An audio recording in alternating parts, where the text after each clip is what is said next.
Okay. All right. Going live again. So during my last live, I was asking you all to help me pick the topics, and we ended up picking a romance topic for that one. But someone had mentioned doing a spiritual reading. So I was going to do a spiritual reading this time, and I've got in the thumbnail the 3 options. And I had these 2 divine feminine oriented oracle decks that were kind of calling to me yesterday, so I ended up deciding to go with that topic. I don't see anyone here yet, so we'll wait to get started. Hello, whoever's here.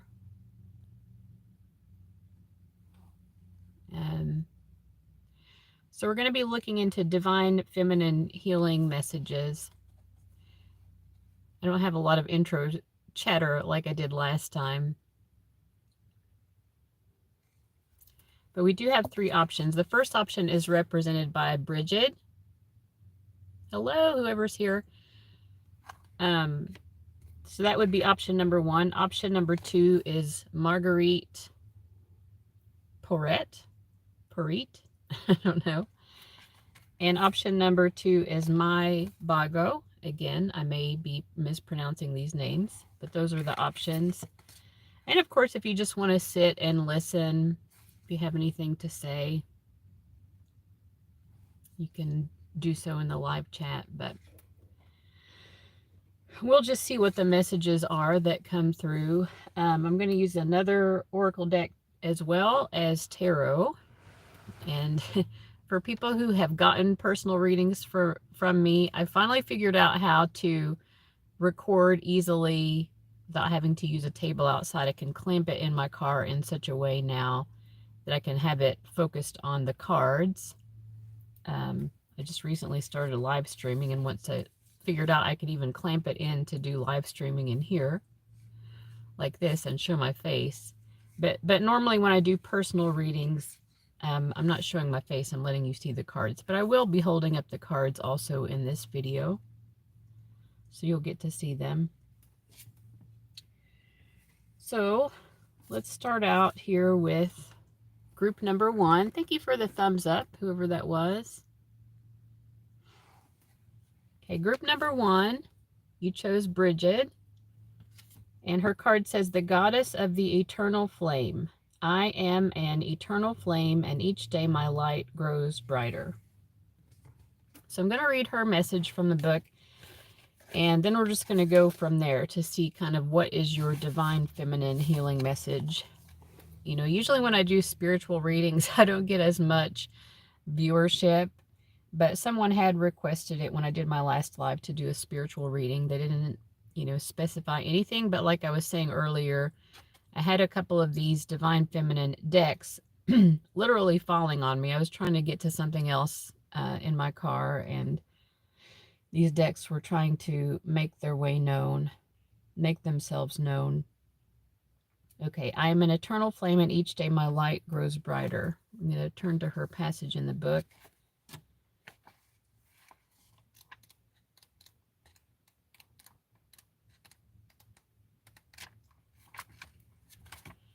And see what she has to say.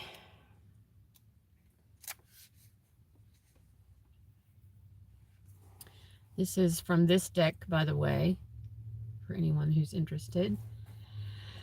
Bridget represents the essence of an inner dawn and the healing that comes from knowing that the best is yet to come. Bridget is the goddess of pre-Christian Ireland. She is associated with the Indo-European dawn goddess and the coming of spring. She is celebrated in a Celtic festival called Imbolc that takes place halfway between the winter and spring solstices. It is said that the moment between dusk and daybreak, Bridget arose into the sky with flames like rays of the sun blazing in her hair. There's a shrine near Kildare in Ireland that is sacred to the Druids because it was believed to have been a place where Bridget's priestesses tended to her eternal flame. This is where they learned the ancient healing practices that are associated with Bridget.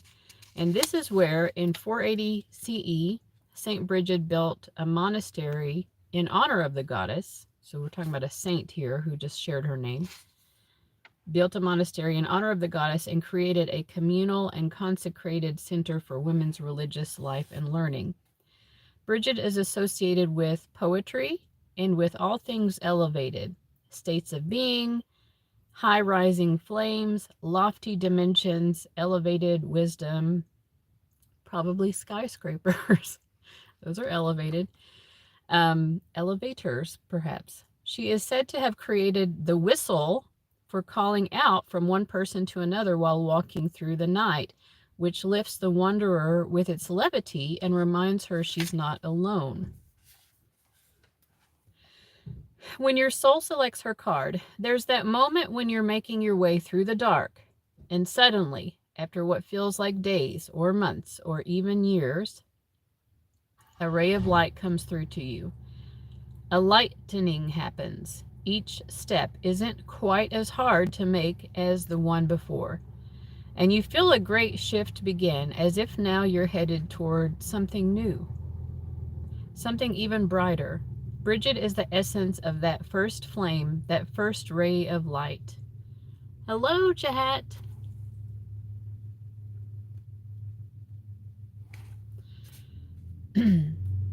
Bridget reminds us that the darkness never lasts.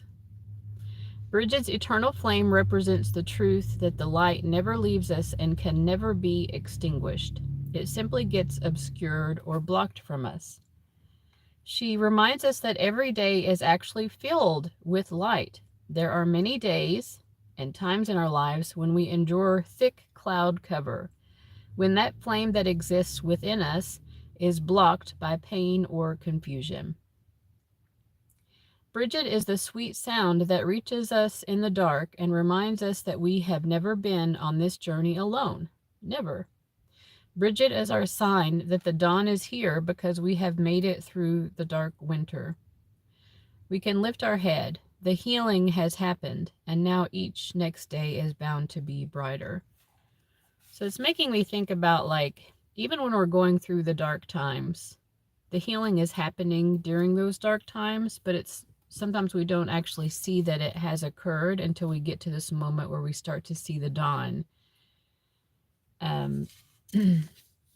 The soul voice meditation is, what allows me to feel light more often every day? And I think that's an important question. As someone who struggles a lot with anxiety, one of the things I've learned, but I have to keep reminding myself and keep implementing, is to do just that, to find what makes me feel better and focus more on doing that rather than getting into overthinking and overanalyzing and ruminating. I'm someone who likes to think my way through problems, and I'm sure some of you watching are that way as well, but sometimes we can just get stuck, in our head, and we're not really solving any puzzle or getting out of any mental maze where we're just making the ball of yarn more and more knotted in that process. And so sometimes it's good to realize how to step away and what can I do just to calm my energy, to calm my mind, to center me, right? To get me out of my head, actually. What allows me to feel light more often every day? Because every day there are opportunities for that. No matter what we're going through, there are opportunities for that. So that's her card. And I guess I'm going to go ahead and go into the tarot and then get a card from this Keepers of the Light deck. I said this was a Divine Feminine deck. It actually isn't.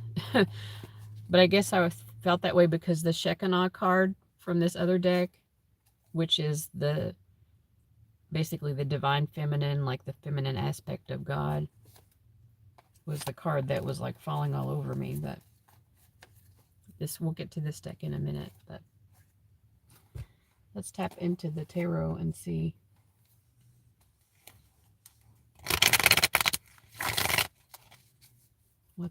what it says. So we're talking about finding moments of lightness. We're talking about the light at the end of the tunnel. We're talking about the morning sun rising. We're talking about spring coming.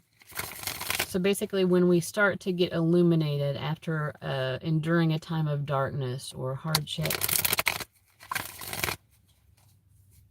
So what does Bridget want to say, and or just your spirit guides in general for group 1?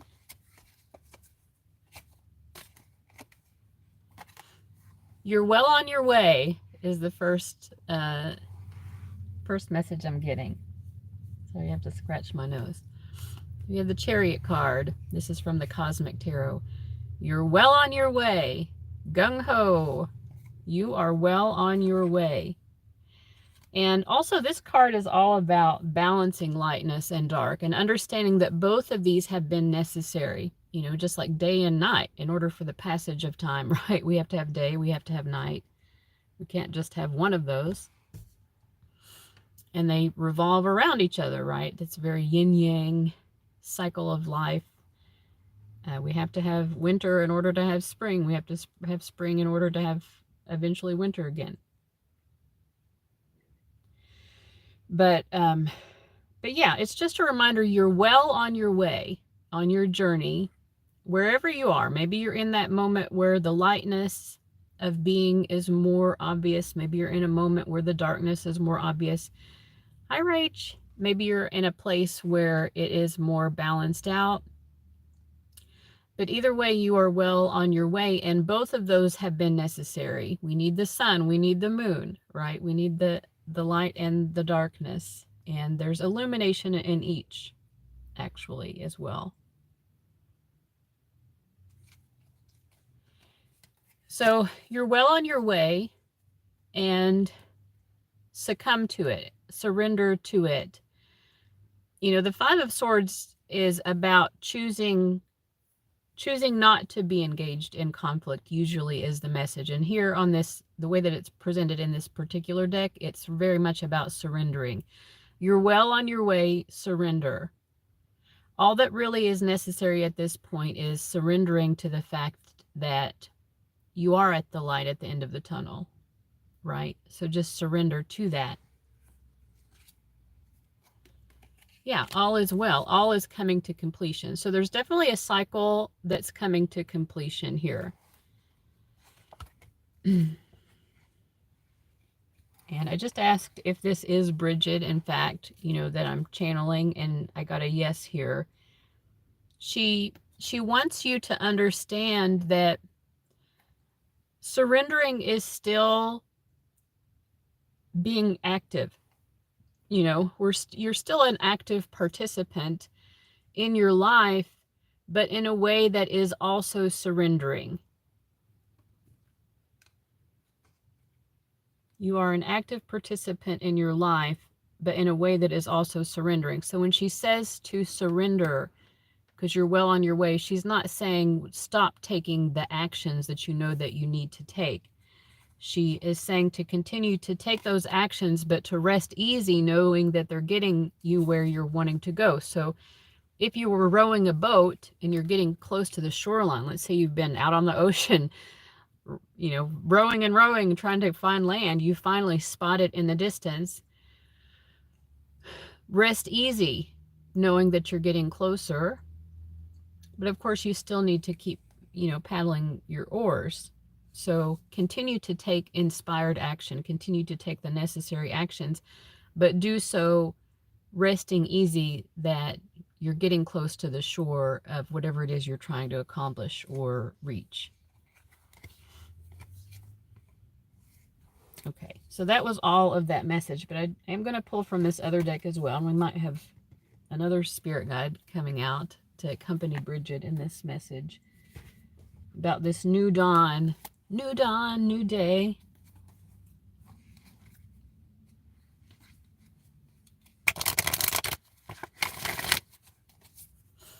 Thank you for the likes, whoever has left those. I hope people are enjoying the live stream. Of course, a lot of people may be watching this after it has already uploaded, and by then I'll have time stamps and whatnot. So who wants to help Bridget continue this message? We have Master Buddha, wonderful, which makes a lot of sense because we're talking about resting easy as well, like being in this state of calmness. It says increased awareness, deep connection, trust your inner voice. Yeah, trusting your inner voice means not being in a constant state of mental conflict, or even judging yourself for being in a state of mental conflict. Again, this is a part of the process of surrendering, I think, is to just accept I've got it. You know, like if I continue taking the steps necessary, I'll get to where I need to go. Okay, let me turn to his page in the book, and then we'll use tarot again to channel a message. So we're still on group 1. The Buddha, Siddhartha Gautama, started his life as a rich, mollycoddled prince. But one day he broke free from the palace and was exposed to sickness, aging, and death. This shook him and set him off on a spiritual adventure that would lead him to leave behind all earthly pleasures and seek enlightenment so that he could end suffering in the world. Now he helps us make contact with our inner teacher and encourages us to acknowledge how we feel and then accept it so that we can move beyond the suffering we feel. Well, that's kind of what I was already saying. Like, I do feel that whoever's watching group 1 does struggle sometimes with that inner conflict, like mental conflict, where the mind is having trouble being calm. And here, the message, of course, is to accept it. Oh, okay, I've got, what's called monkey mind. My mind is clenching. My mind is gnawing, my mind is trying to force the mechanisms of life. Yeah, me too. But so we can just accept that. That's radical acceptance. Oh, okay, here's my mind doing that thing that it likes to do. I can accept that. But then in that process of acceptance, we move beyond, and our mind doesn't have to be creating this suffering. Once we realize that's what's happening, my mind is actively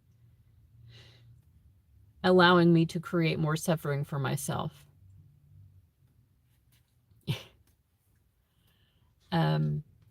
My mind is creating more suffering for me. There's noise, there's chatter, and I can just switch that off. I don't have to be upset at myself for getting into overanalyzing or overthinking. It's just radical acceptance. You are moving beyond the illusions that fear has created, that's where that mental stuff comes from. It comes from fear, which is ego, and it's our inability to trust sometimes, or the hesitancy or the inertia regarding trust is fear, right? You're moving beyond that illusion that fear has created so that you can be more focused on your priorities and what is serving you on this path. So Bridget was saying, you're gung-ho, you're almost there, but keep paddling, keep taking the actions that you need to take, but rest easy because you're almost there to that point of completion of whatever cycle you're trying to complete. And here Buddha, the message here from Buddha is, like when we get out of our head, it's even easier to take those actions.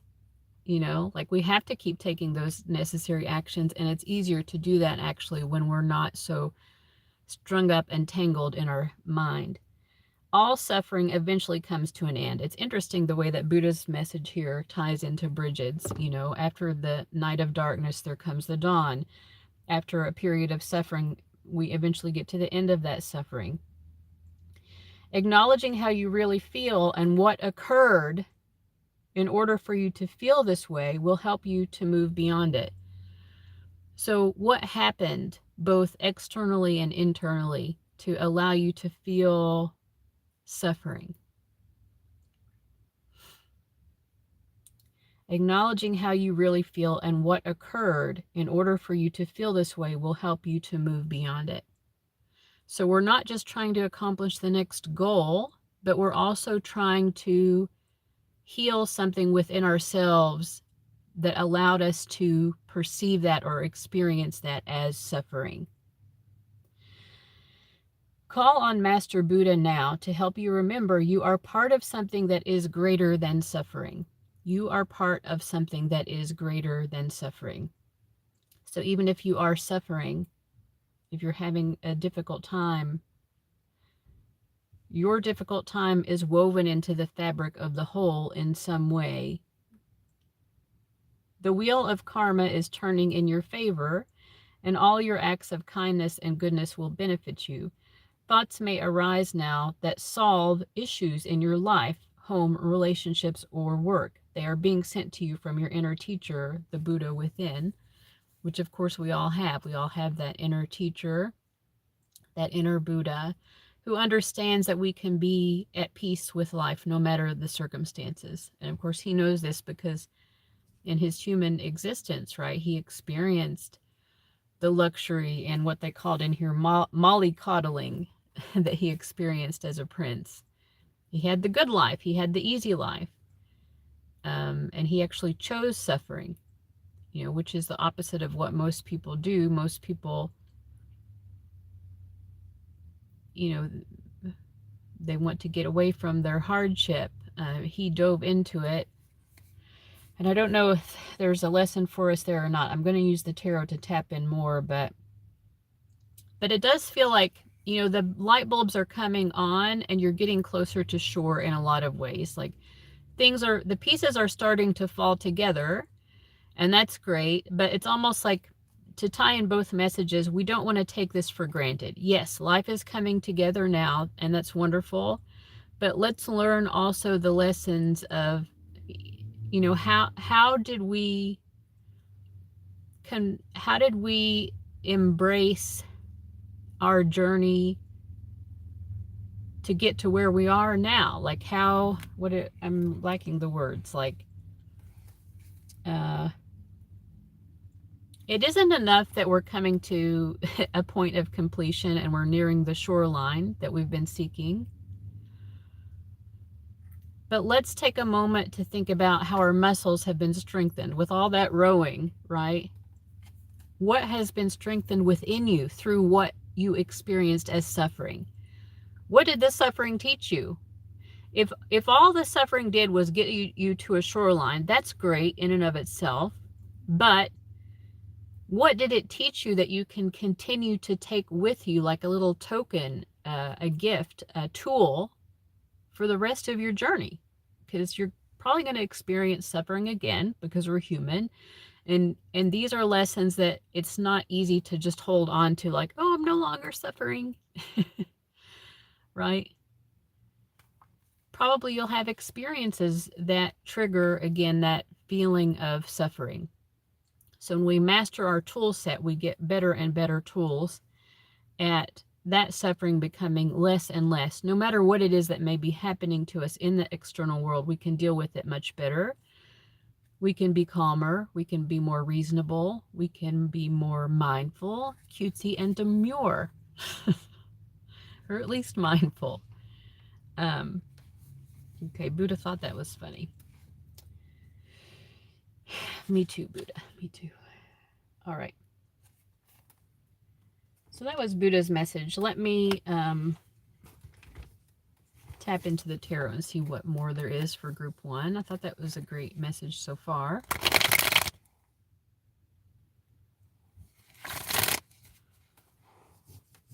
Rach says she's been working on making it a fun machine instead of just a noise machine in the head. That's good. I'm not good at having fun.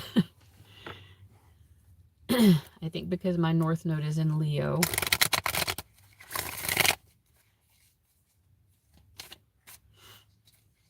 Okay.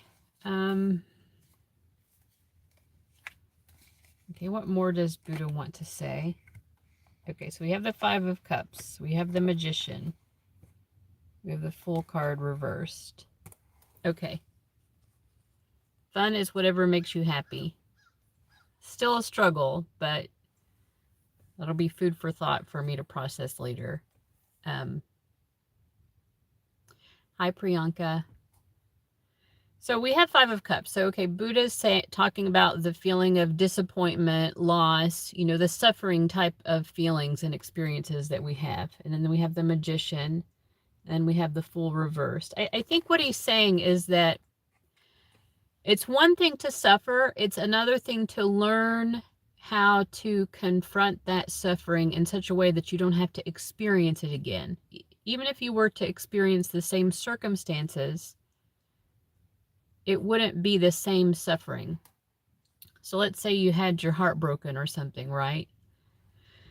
Then you get back on that proverbial bicycle. Like, is it going to be are you just going to go through the same cycle over and over? Like, you know, like, okay, you get your heart broken a second time. Like, have you learned anything from the first time so that you can deal with this better?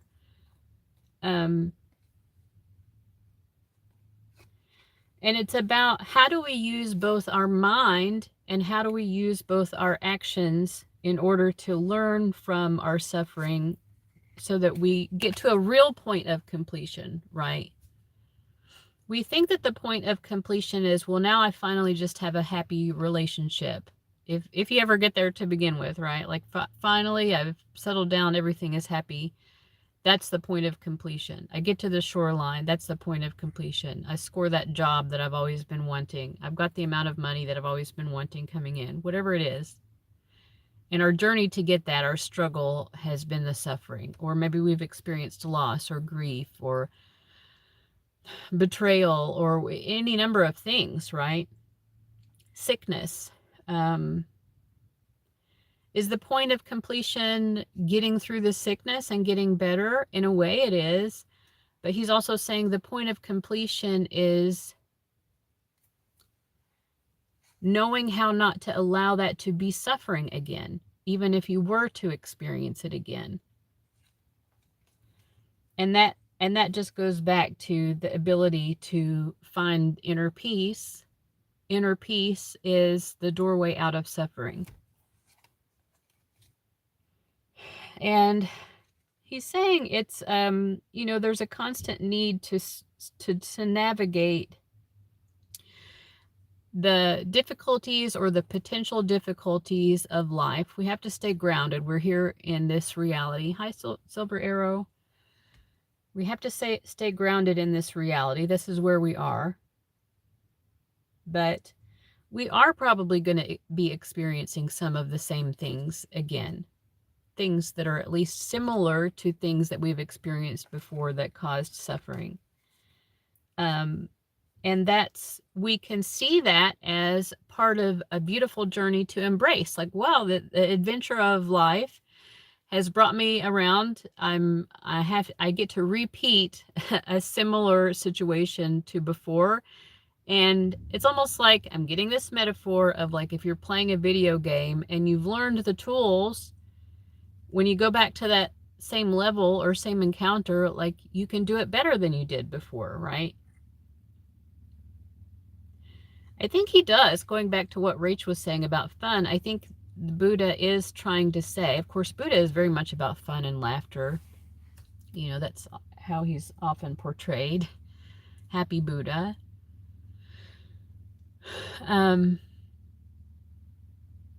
Let's be happy about the struggles that we experience, because isn't it an adventure, right? When you play a video game, don't you want it to be challenging? And then when life is challenging, though, we think we don't want that. I don't want life to be challenging.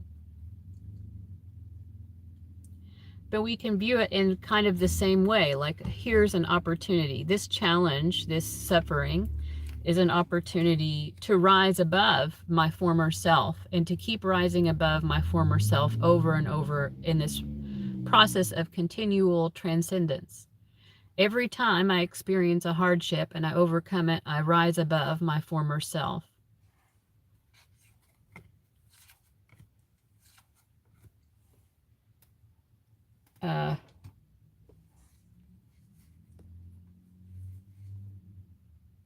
And he's saying that is what enlightenment is. That's what the process of enlightenment is just rising above the former self. That's all you're being enlightened from, he's saying, is from your former self.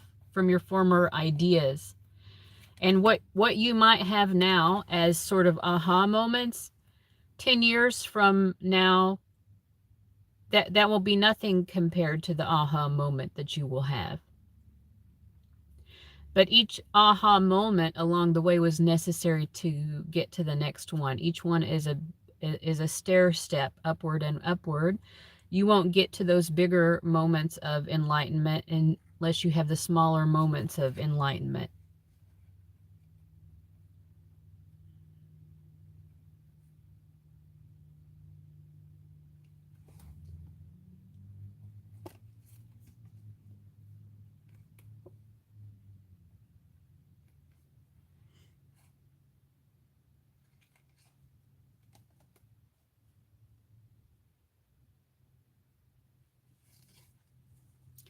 And I feel like finally what he's saying is something like, I can't do it for you. I cannot make you happy. Nobody can make anyone else happy. I can't choose for you to get out of your head. Thank you so much, Dane. That's very kind of you. I can't choose for you to get out of your head and into your spirit and into your intention. What is your intention? Is your intention to suffer? No. So get out of the mental suffering. Choose not to be there. Choose to be in a place where everything is an opportunity.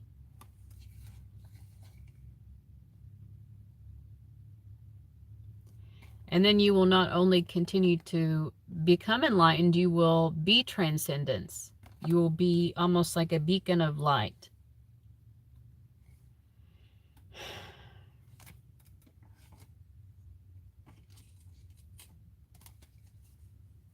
But you have to be the one that chooses. Are you going to fixate or are you not? And again, are you going to judge yourself if you do fixate? That's a choice too. All right. So any final messages for group 1? And if not, we'll move on to group 2. But let me just do a final shuffle and see if there's anything more from Bridget and or Buddha.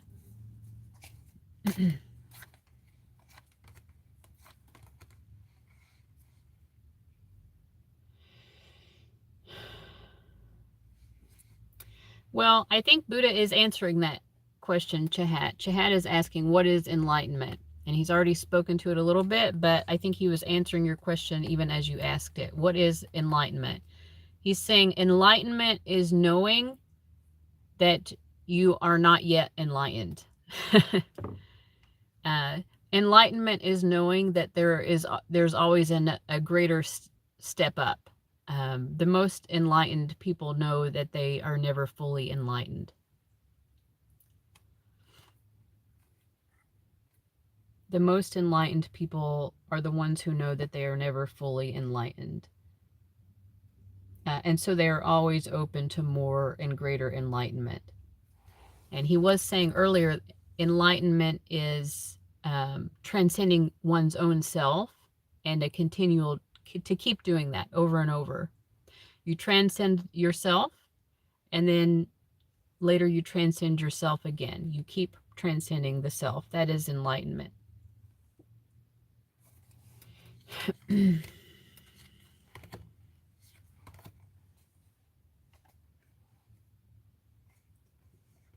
he's saying it's not necessarily something you can think your way to. It's not, enlightenment is not something you can pry open the bars to a secret door. It's not a secret door that you can pry open or find some hidden key to. Enlightenment is not like that. Enlightenment is you understanding the wholeness of your being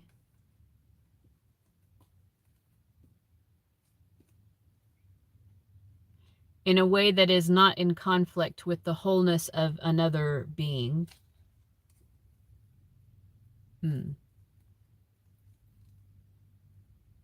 Right. And I don't know which tradition that's coming from, but he's reminding me of that saying, like, I see the light within you. Is that namaste? What namaste means? This is enlightenment. And it's not something that happens like this, right? We have to keep doing that. Hello, Aja. Thank you, Rach. The light within me greets the light within you.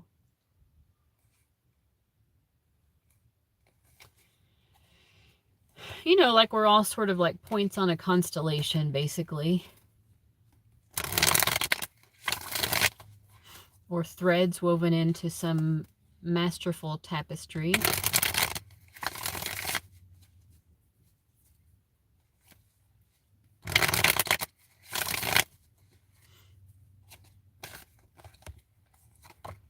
All right, so I feel like that is the end of the message for group 1. So we're going to move on to group 2.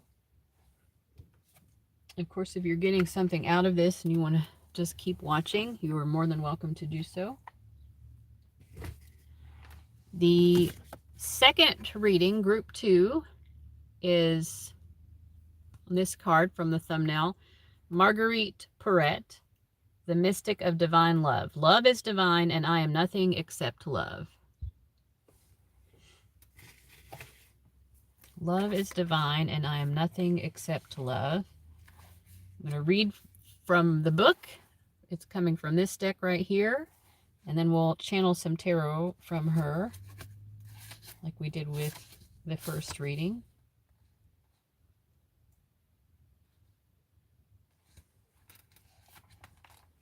Who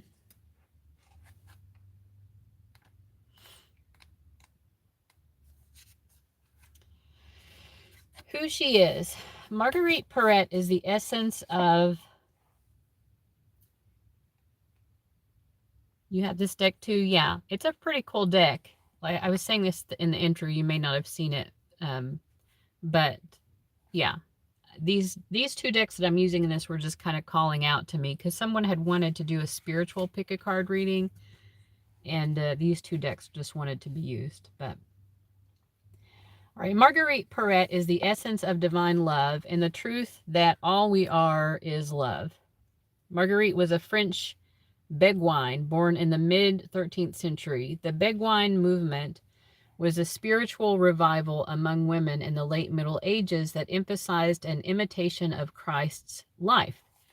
These Beguines, or holy women, lived together in semi-monastic communities.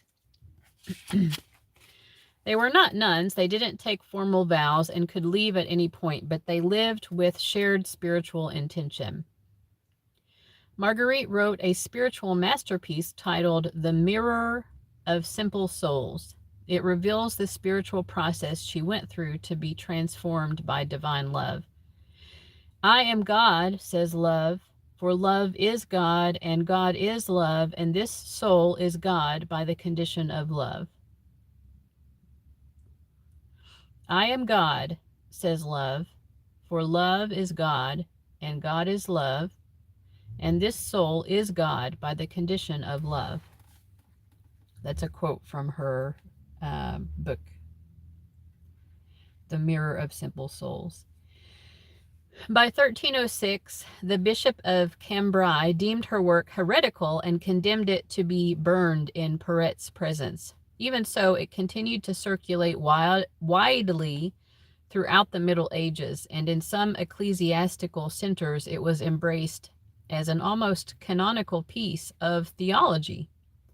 Porete was ordered to stop circulating her book and to recant her ideas of God as love, but she refused. Marguerite was arrested as a relapsed heretic and a free spirit, which included the belief that humans could achieve union with the divine. The Catholic Church conducted an unprecedented trial to decide her fate. Like Joan of Arc, much of her life is recorded because of the transcripts of her lengthy trial. Thank you so much, Charisse.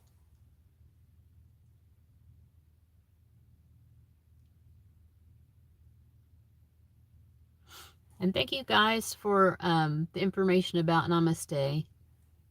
I appreciate that. This in true Sagittarian form, I can remember tidbits of things and like try to piece it together, but yeah, I bow to the divine in you. Yeah. Okay. Okay, so her life is recorded because of the lengthy trial. She maintained her truth that the soul has no other will but God's, and that when the soul is united with God's love, this state of union causes the soul to transcend the contradictions of this world. She suggested that we can be transformed by divine love into love itself, which isn't separate from God. So God is love, love is everything, and we can basically find our way back to that. And that ultimately, no outside source is needed in this transformation. It's between the soul and God alone. Marguerite was burned at the stake in 1310, probably because of that idea of no outside source is needed, because, I mean, this is even something that Jesus Christ spoke out against, where the, certain members of the clergy trying to act like you have to go through me in order to get to God, and I know the rules, and you have to follow the rules that I say. And, people like to have control. Got some control freaks out here. And if it's between the soul and God alone, then those control freaks don't get to have as much power, basically. Marguerite was burned at the stake in 1310. The Mirror of Simple Souls continued to gain in popularity, but was distributed as an anonymous text until 1946, when Romana Garnieri identified Latin manuscripts of the Mirror in the Vatican. Marguerite's name returned to the text when it was published for the first time in 1965. When your soul selects her card, there's nothing more powerful than remembering that we are love. And don't we keep forgetting it? I do. And there's nothing and no one outside of us that is needed in order to realize this. I don't know, sometimes it is helpful. I needed this, from this book today. It's between our experience of the divine and our own soul.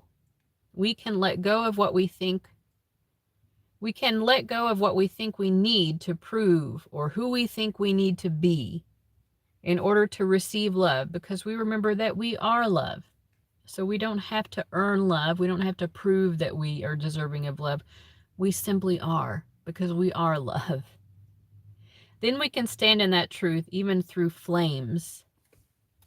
Sometimes I think about, women like this, and then like witches who are burned at the stake, and I'm like, think of like how powerful of a spell that in and of itself would be. You don't think the ones that were actual witches, they were probably using that as a spell. Like, that's a powerful manifestation.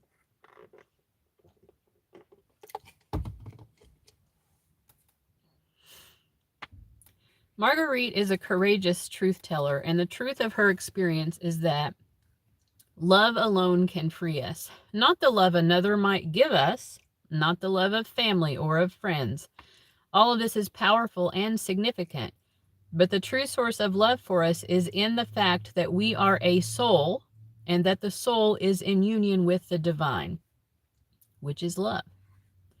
She reminds us when we've forgotten that love is the essence of who we are, and that true love is found within. Marguerite says, "Love has no beginning, no end, and no limit, and I am nothing except love." This is a time to own and to know this truth more fully. It is the most profound and radical act we can ever take, knowing the love we already are. Soul Voice Meditation. How can I feel the love that I am more deeply? Intention. Love is divine, and I am nothing except love. So how can I feel the love that I am more deeply? So I think this is what Marguerite Perret wants to address here today. I'm going to pull out the tarot to get more insights from her. Thank you again, everybody. Charisse, that was very nice of you.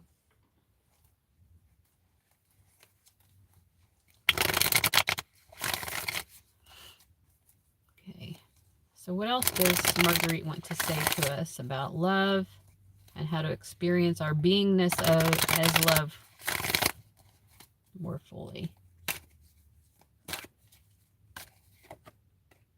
Okay. So we're starting out with the Princess of Swords. I feel like she wants to talk about fierceness, interestingly enough. Something about having the fierceness to stand alone, which is what she did, to stand up for what she believed, is an act.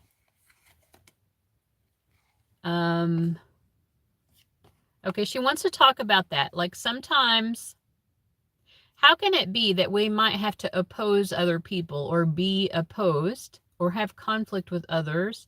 How can that be an act of love? If everything is love, then of course it would have to be. To be able to stand alone is an act of love.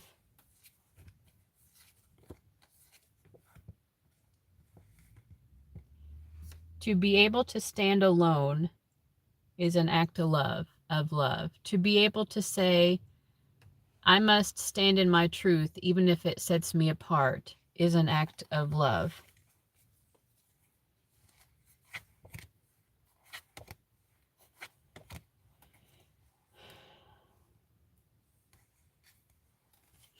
I think she's just wanting to share a list of things that she considers love. To see other people who have less than me, or who are doing less well, or who are succeeding less, or less further along than me, and knowing that I am no better than them, is an act of love.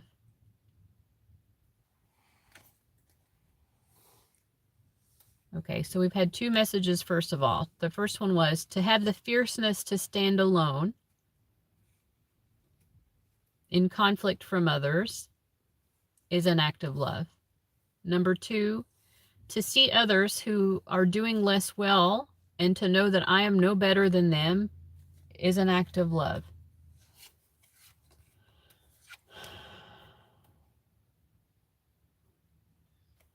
To speak my truth and then immediately wonder if I should have kept it to myself is an act of truth, or is an act of love.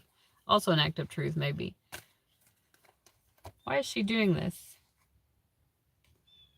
She's saying that she surrounds herself with these cups of love. When she sees everything as love, everything is love. She experiences an overflowing of love simply by meditating, sitting in and thinking about experiences and knowing that each and every experience, no matter what it is love. Our ego is love. Our need for attention is love. Our need for validation is love.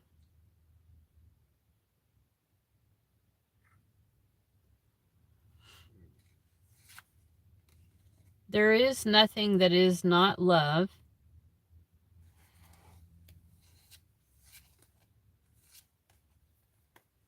All you need to do is remember that. There is nothing that is not love. It's a very simple thing to remember. And then anything you encounter, you will know that it is love, because that's all that it could be.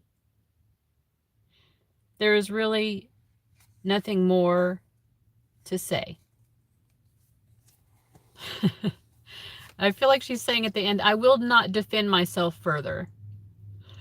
She had to defend herself a lot from this very simple, everything is love. It's interesting sometimes how spirits can come through. Okay.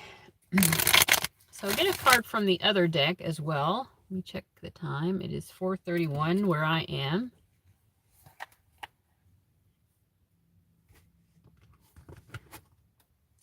See, the other deck I'm using is the Keepers of Light. We're still on reading number 2.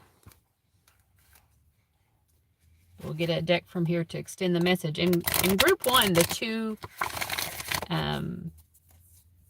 teachers, we'll say, the two spiritual gurus who wanted to come through, their messages tied in really well together.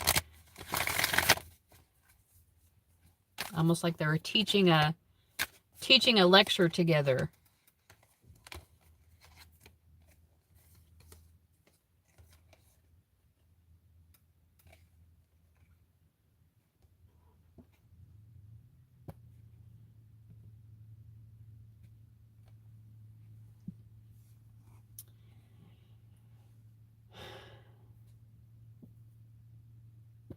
I feel like for this one, that is the message, though. I feel like it's a standalone. Like, I have 2 cards coming out from this deck, and I almost feel like they're just standing up for Marguerite. Like, I've got your back. There's this energy here of that. Diana says, focused intention. Think about what you desire. Set your sights high. Expect the best possible outcome.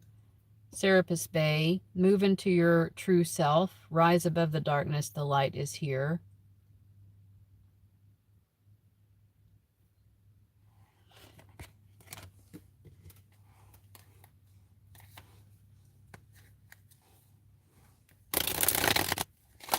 I mean, I think Marguerite has spoken, but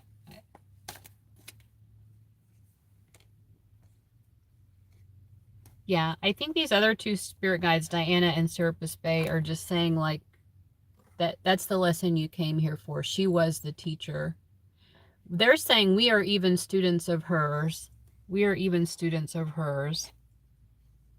There's no more to say for group 2. So everything is love. That was the message, and that's the takeaway. I'm going to come back and do group 3. I'm going to take a short break. I'm going to keep the camera rolling just because I don't want to stop the live stream and restart it, because then the video will be cut up. But if you're here, it'll take me like probably 5 minutes or less. I really have to use the bathroom, basically, is what's happening. But I shall return. And you'll just get to stare at my car while I'm gone. Or you can leave and come back.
Oh, there's still people here.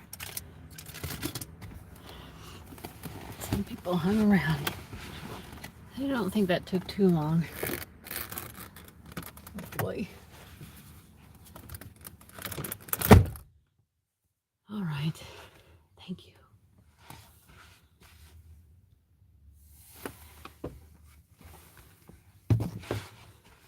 So I'm going to get into group 3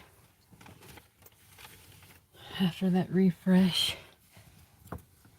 These have been good messages, like better than I expected, to be honest. I'm like, divine feminine healing. I'm like, I think it's positive. I think maybe even necessary, but sometimes I'm dubious about topics like that. Like, if anything, all that helpful is going to come through, but I feel like these have been very helpful.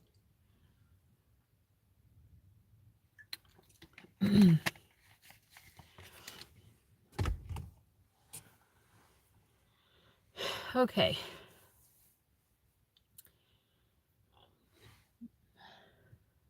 So first of all, I'm going to open the window because it feels... need some air. Okay.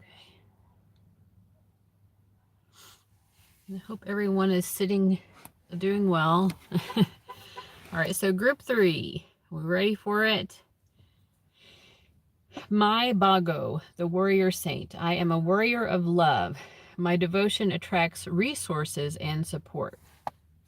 Okay, so we know the drill by now. I'm going to read from the book about her card, about her, rather, and then we'll tap into the tarot.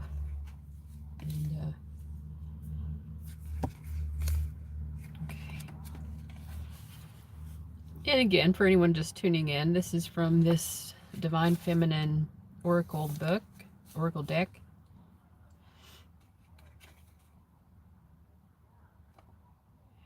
These are not in any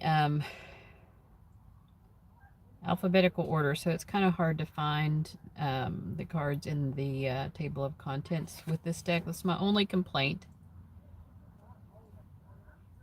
is it can be a little bit hard. Okay, here we are, 134.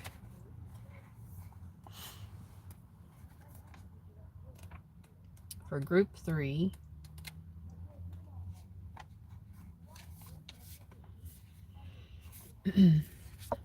All right.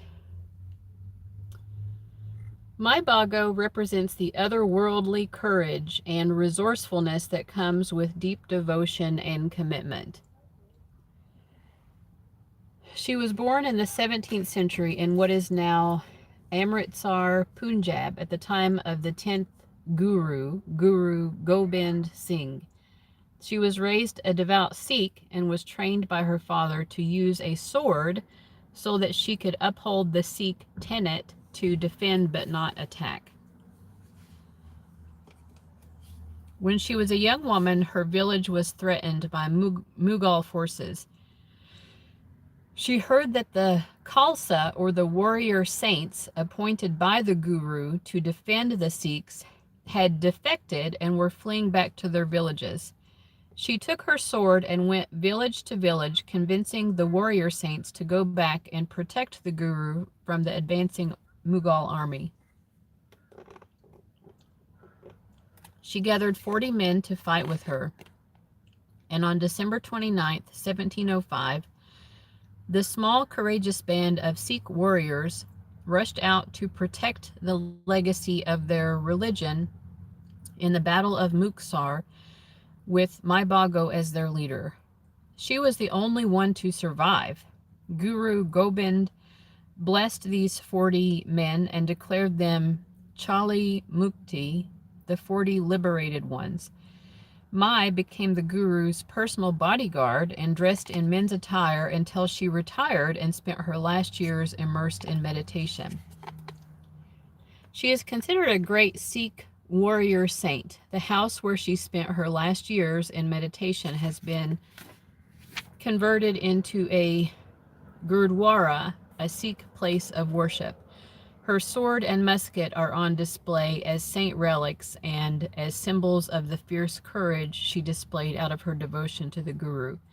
She saved the Sikh religion from extinction. When your soul selects her card, as that has done, group 3, devotion grounds us and allows us to see just how many resources are available to us.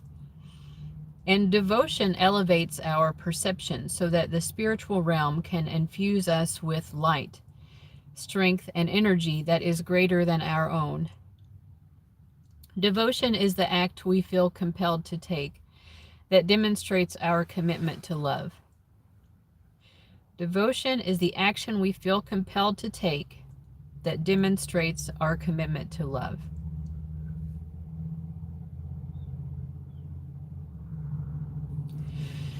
The power of Mai Bhago's devotion kept the Sikh religion alive. So she may not have realized the impact that she was having. She was trying to protect this specific guru, but in that act, she actually was able to keep the entire religion alive. The task seemed impossible. 40 Sikhs against a whole Mughal army. But what has never happened before becomes possible through true devotion and the force of pure love. Mai is the warrior saint who reminds us to become fully devoted to what we love. Then, courage isn't an effort. It isn't something we have to cultivate. Courage is what commitment to love bestows to us. Devote yourself fully to what's at hand, to what is in your heart, and the strength, the support, and the courage to complete the task will rise to meet you.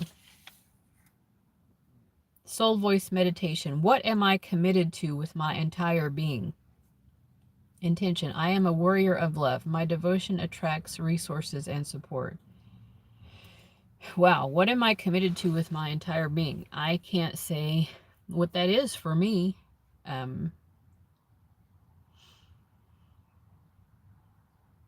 But group 3, I feel that you are drawn to this reading because there is something like that for you.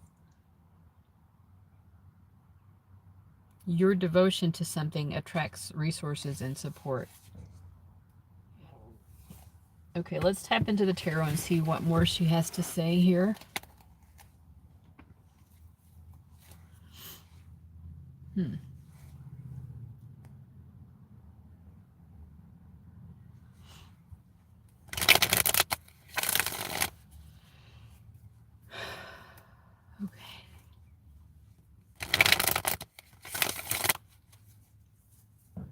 Your devotion attracts resources and support.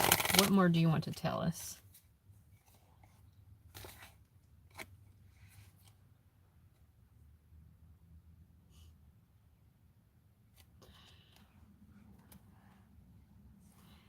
Well, first she's saying your devotion can be to a person.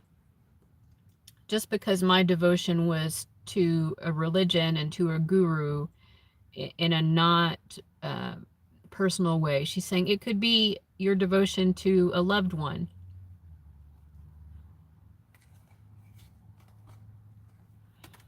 If you love someone, you will have the resources necessary to help that person.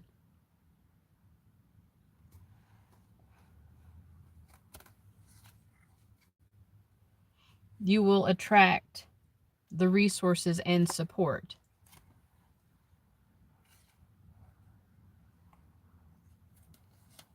And she's saying to own that, to be proud of that. That is your sword.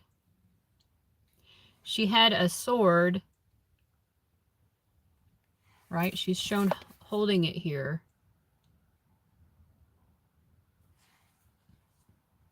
She's saying your sword is having, it's almost like a self-esteem or a self-concept to know that you can actually draw to you the resources and support you need to fulfill your devotion, whether it's a devotion to a cause, whatever you're truly devoted to. Don't you notice that you have the resources?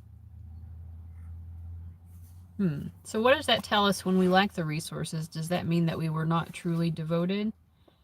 Well, she says, let's discover it. Let's think about it.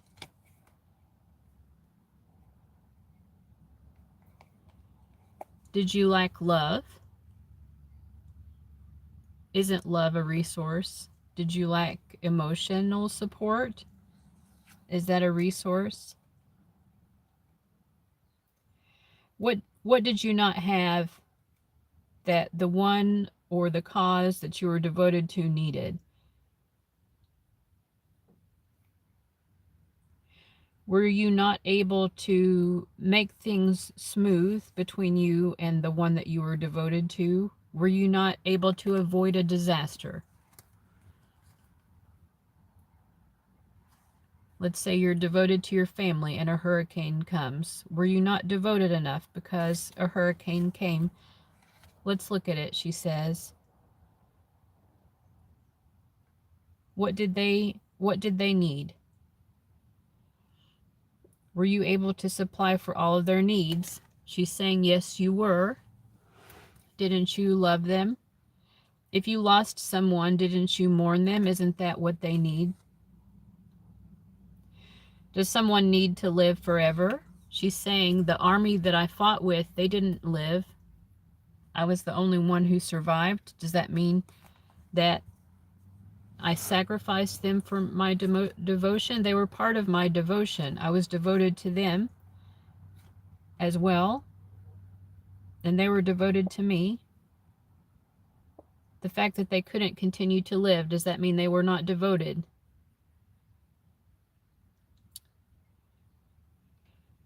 She's saying, you are not understanding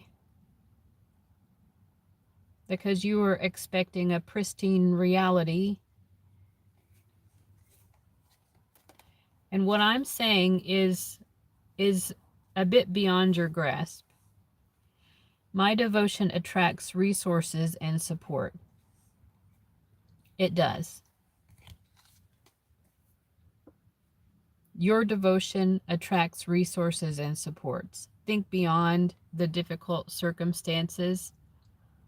Think beyond obstacles that you may have felt kept you for providing to those you were devoted to or to causes you were devoted to. Did you attract resources and support? You did. You did. Life wasn't perfect, but you did attract resources and support.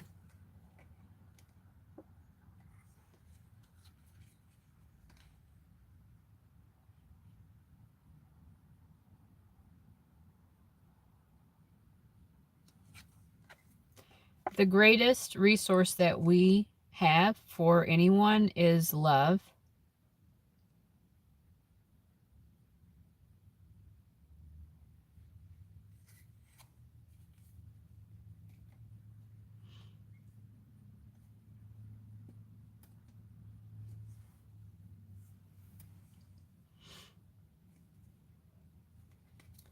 She says, I love you, and this is why I'm trying to help you understand something that is beyond your comprehension. I'll show you the cards in case you don't believe me. I love you, and this is why I'm trying to help you comprehend something that is beyond your comprehension. I'm devoted to your clarity, and I want you to feel that you have understood this message successfully, and I want you to be able to carry it with you.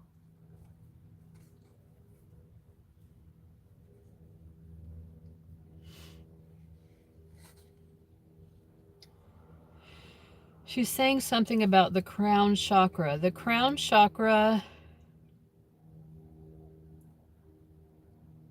is not just something that draws to it, it's something that emanates. It is a source. Your crown chakra, group 3, everyone watching, to all of us, she's saying your crown chakra, a person's crown chakra, is a point of light that emanates.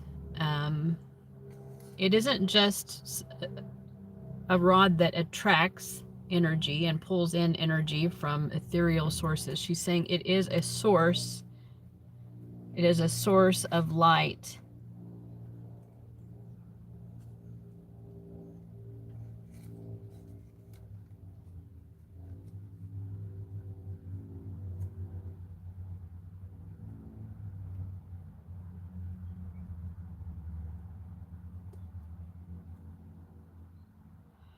So she's saying if you are a source, then you are a resource. So who is devoted? Whose devotion requires you to be the resource that they are pulling from you? Someone else is devoted to something else and they get support from you.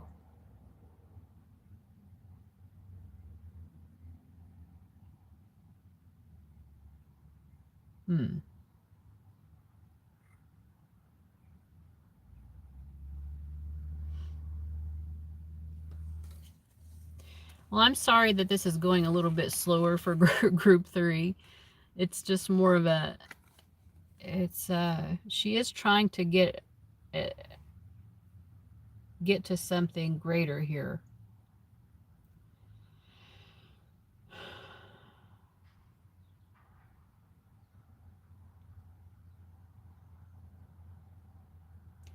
She's saying that devotion, all of the devotion that exists among all people, for whatever it is they're devoted to, even if they're devoted to something that we would view as bad, everyone is this sort of point in a big, broad, interconnected spectrum. So we are, it's like a spiritual commerce almost, that one person's desire attracts to them resources that they need to continue to enact their devotion. But we are also, even in ways that we don't realize, each of us is also being utilized. You know, someone else has a devotion to something and somehow we get used, maybe sometimes in tangible ways, maybe intangible ways, but we are a resource for other people as they enact their devotion. And she is saying that this is how anyone succeeds in devotion, is trusting that this interconnected web works for me. Okay, so she's saying if you're truly devoted, you can power that devotion further simply by understanding that. I mean, I kind of think she's talking about the law of attraction in a way, that there's so much available to us that of course we can draw to us what we need in order to enact our devotion.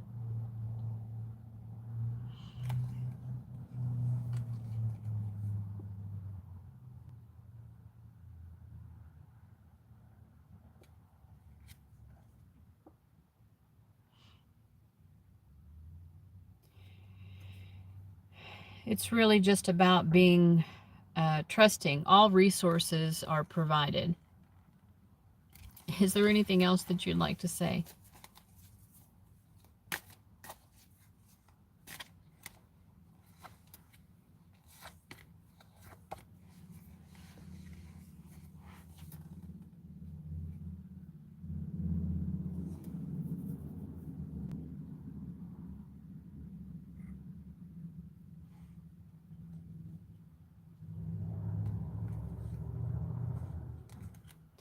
She's saying, group 3, I love when you are not afraid of,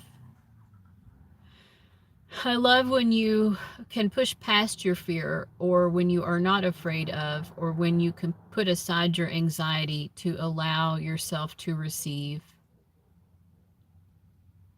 Oh, allowing yourself to receive the resources. I appreciate when you can put aside your anxiety and allow yourself to receive the resources that are readily and always available in order for you to pursue your devotion. Okay. Well, she's saying, I appreciate when you have faith.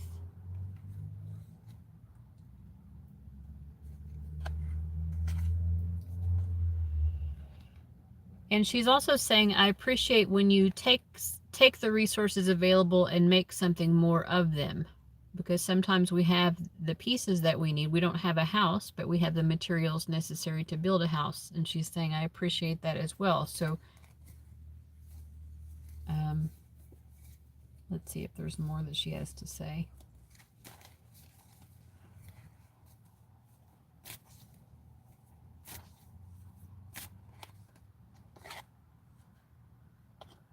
She appreciates gratitude. She appreciates when people understand that there's enough for everyone. There's enough to go around for everyone.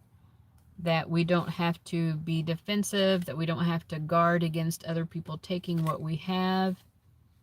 That we can be generous. Simply, there's a generosity in actively giving, but there's also a generosity of not being possessive, even in an emotional sense. Of saying, you know what? There's enough love for all to go around. There's enough of this, that, and the other for all to go around. She's saying that's an act of generosity that allows this flow to continue to flow, for everyone to have the resources in order to enact their devotion.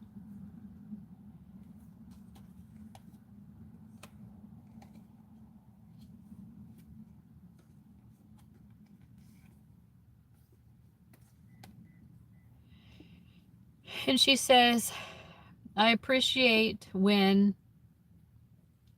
those who have an awareness of how to meet their own needs do not look down upon those who have not figured out how to do that.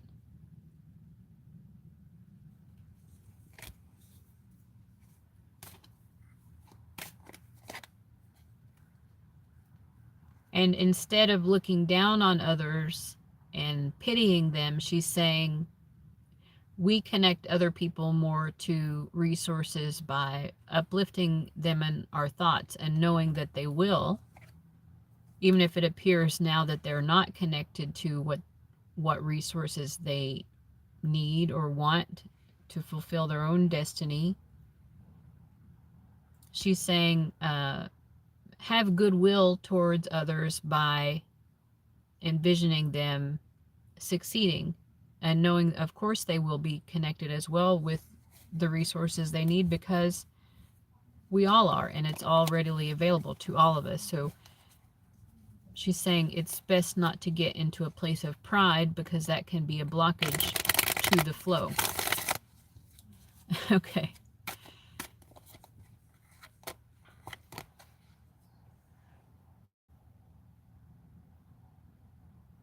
Yes, and she's saying that this is a sort of arrogance as well. When we think we're really succeeding and we're making a headway, we're getting our resources and we're having victories. When we get into this place of pride, that will be our downfall as well. It isn't just a blockage that can knock other people out of the flow of interconnection with resources, but it can even block our own selves. We will have arrogance that brings a fall and pulls us out of the flow when we do this. So she's saying again, understand that all are connected. All people have access to everything they need. It's normal, and she's not saying it's wrong to have moments of doubt or to feel down or to feel like a lack mentality. She's saying that's normal. But we need to understand also it's not stable ground for us mentally that we would want to sit in that and stagnate in that mentality. We want to be balanced. We can recognize when there is a need, and then we fulfill that need. Of course, we have to recognize the need in order to fulfill it and to connect with the resource or whatever is missing in order to fulfill it. But if we only stay in there's a need something is missing, there's lack, then that's when we can get into trouble and we can fall through the ice and become disconnected and ungrounded with the world of resources. Okay, I feel like she's done. Yeah. Yeah. Now she has a fierce energy, man. But it's interesting. So let's see if for her there is a message. For group 3, let's see if there's a message from this other deck. The Keepers of the Light. If there is, there is. If there isn't, there isn't. But we'll see. Thanks for sticking around, those who did. That was... Her message was a little bit more difficult for me to channel.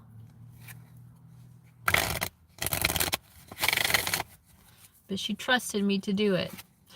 And she was very patient. Okay. Okay, we have charity, prayer, and contemplation. Connect with heaven, ask and you shall receive. Hello! Well, we're still talking about resources. Ask and you receive. Charity. So interesting. Like, definitely connects. Yeah. I mean, charity is about giving to another because you see that they have a need, right? She was talking about that. But charity shouldn't come through pity, right? Because this is what Mai was telling us, right? Not to be pitying others, because that can lead to a sort of arrogance. We're looking down on others, and also it can be, you know, even energetically, that can be a blockage to the other person. Okay, so let's read the message for charity and see. Faith, hope, and charity are a trinity of archangels who are dedicated to helping us regain our natural traits of kindness, trust, and faith in the highest good. Charity is the twin flame of Archangel Chamuel. She has a great spirit that encourages us to undertake the spiritual practices of prayer and meditation. Prayer is the way we speak with the divine, and meditation is the way we open ourselves to receive the answers we need to hear. Charity is also the angel who kisses the forehead of all those who pray in support of others. She absolutely loves to see this kindness because it creates an inspirational healing wave of goodwill to the world. Nice. This really connects with what Mai was talking about, of how we're all connected with each person getting all their needs met. The powerful Archangel Charity is drawing close to you at this time because she has recognized that you have goodness in your heart and that you have put others first. She brings you thanks and support. Move into prayer and meditation with regard to any decisions you have to make at this time. You are being guided to take the time to breathe and receive. Know that you will have a real surge of intuition when it's time to move forwards. Thank the angels for guiding you towards your highest good and welcome charity into the space with you. So yeah, so this is definitely an encouragement, first of all, to be sending goodwill to others, you know, whether it's via prayer or other ways, like well wishes, like genuinely wanting the best for others. All right, let's see if there is further message via the tarot.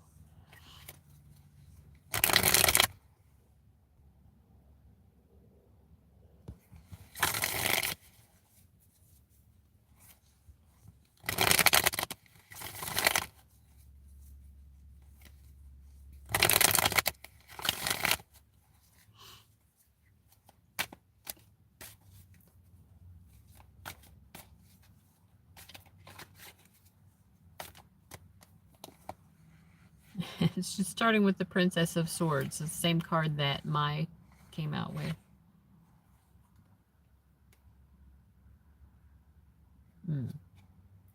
Okay, so charity is talking about, like, when we do pray for others, I think what she's saying is we have to be mindful of the energy, or have an awareness of the energy that is in our prayers and our thoughts of others, that our prayers and our thoughts of others have an impact. And sometimes we can be in conflict. There's a part of this that might want something good for someone else, but there could be another part of us that doubts that they'll succeed, or that, there could be some form of negativity. It could be our own ego, something like that. Like maybe we want the best for the person, but we also feel jealous of them or something like that. We can have these conflicted thoughts and feelings emanating from us. Right, which goes back to the ego. And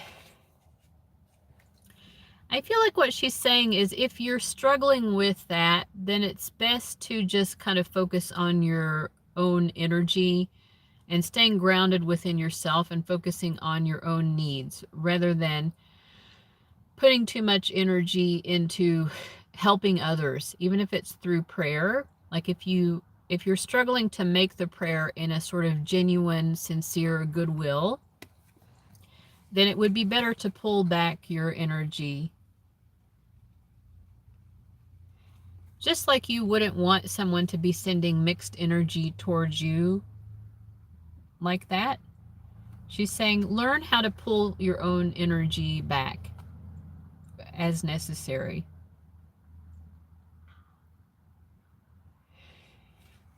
Learn how to pull your own energy back into yourself, so that your energy can evolve. Is that what she's saying? Learn how to pull your own energy back until it becomes more peaceful and tranquil. So if your energy doesn't feel peaceful and tranquil, or you're not sure if it's genuine, if you're praying for or sending goodwill towards someone, just pull back and allow things to sort of settle, I think is what her guidance is. And she's saying there's no need to be perfect in this, but she is saying that sometimes when we have this inner conflict, if we want the best for someone else, but maybe there's a part of us that still has an ego or like a jealousy of the other person, or like we want the other person to do well, but then part of us is struggling with it for whatever reason. She's saying that's why it's good to pull our energy back into ourselves in that moment, because it's a sign that we're wanting to actually support ourselves more, and that we're needing our own support in that moment. Right? If I can't give my support freely to someone else, it could be that I just need it for myself, and that's okay.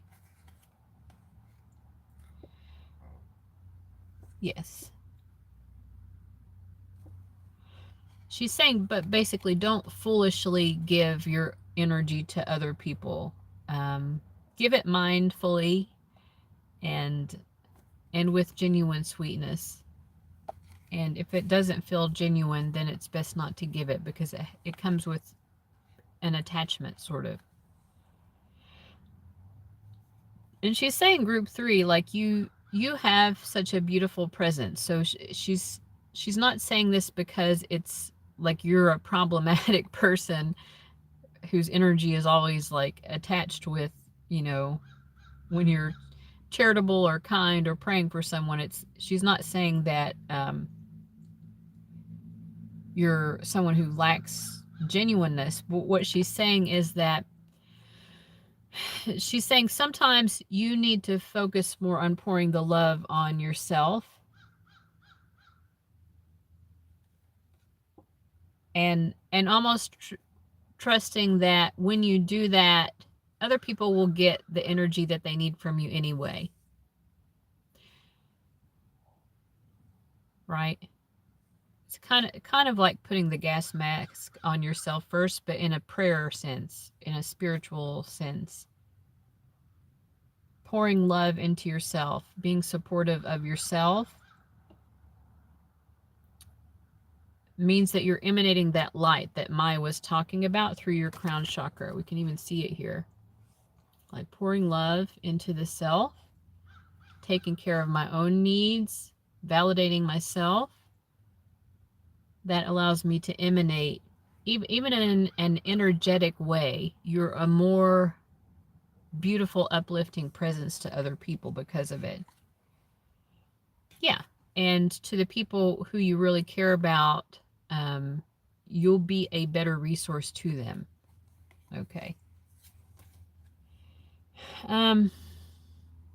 She's saying everything that I'm telling you now, you could teach other people this already. So basically she's saying, I'm not telling you anything that you don't really essentially already know.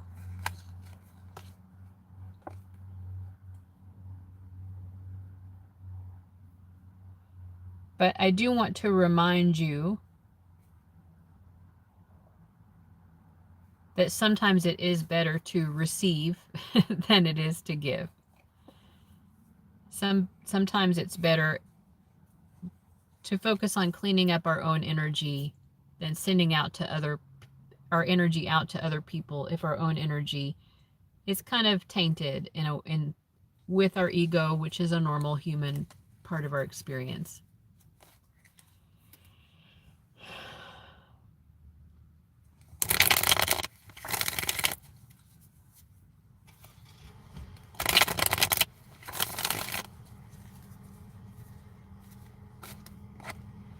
And she's saying, like, we can tell also when someone's energy is genuine to us. And it is so much more of a richer experience to get a genuine word of kindness than it is a fake word of kindness. So she's saying, like, we've all experienced that. We all know the difference.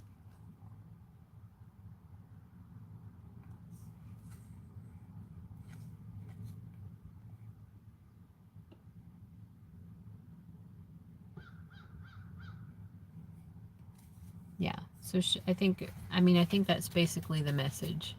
Let me see. Yeah. It's learning how to tame the ego through pulling our energy back, basically, when we need to pull it back, rather than energetically interfering with other people. Okay. Well, that's everything. I don't know if anyone has any final words in the live chat before. Chahat says Hare Krishna, Hare Krishna, Hare Krishna. I have a friend who is a Krishna devotee, I suppose you would call it. Anyway, he talks a lot and studies a lot about Krishna.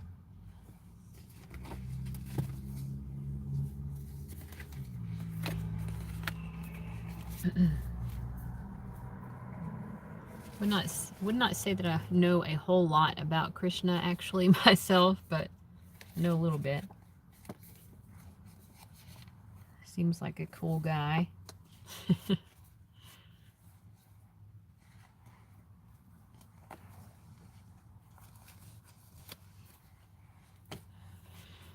Well, I thought those were interesting messages. I hope you all got something great out of that.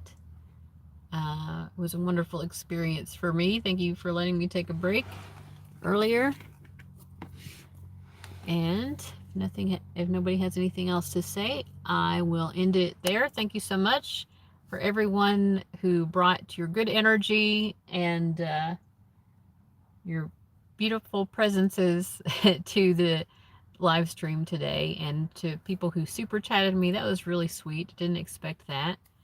And all right, I'll see you later. Bye-bye.